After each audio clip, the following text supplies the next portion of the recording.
Hello mga mami, for today's video, bali mahaba-haba nga pala itong video na gagawin ko. So maubusan na naman ako ng sasabihin dito.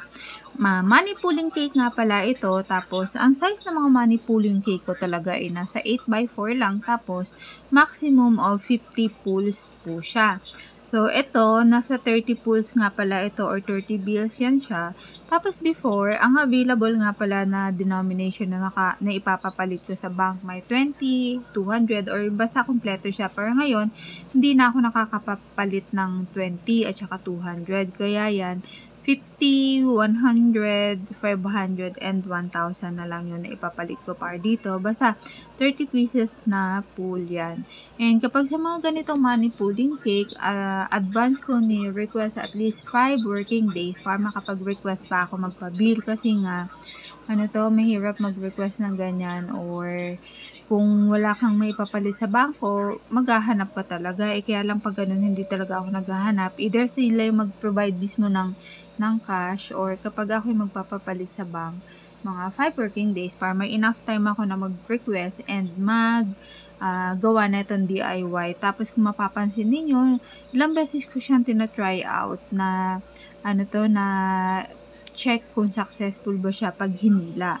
Tapos, eto nga pala, ganito ako gumawa ever since na gumagawa ako ng money cake. Hindi ko pa nasusubukan yung straw lang, walang DIY box. Kasi nga, walang willing na mapag-practicean ko. Basta ganyan lang siya. Pag ganito kasi, sure ako talaga na smooth pag hinila mo siya, walang sabit. Tapos, pag sa ganito, walang dowel support. Maliban lang sa, yun lang talaga, glucose lang sa ilalim and then icing.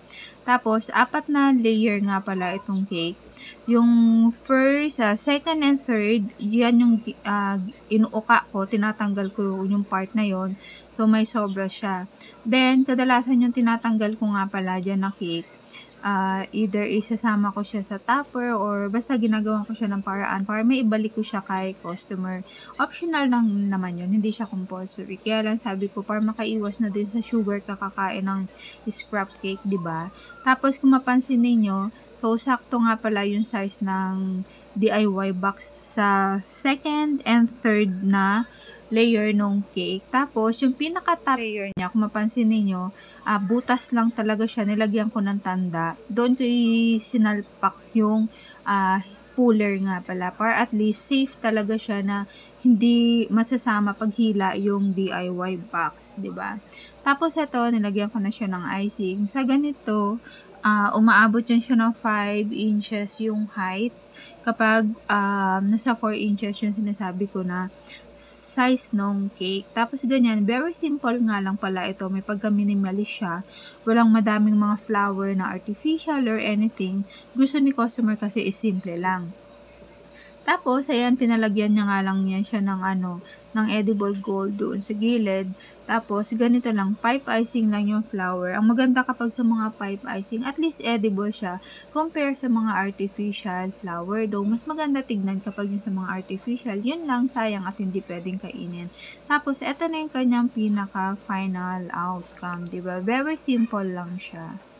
Tapos, hiningi ko na din pala yung video kay customer and ipinaalam ko kung pwede ko ba siya isama dito sa video for upload ko. So far, kung mapapansin ninyo, successful yung pag-pull ni celebrant and very happy. Tapos, eto na nga pala yung ginawa ko doon sa cake na tinanggal ko. So, yun lang mga mami. Salamat sa inyo. Paalam! Ciao!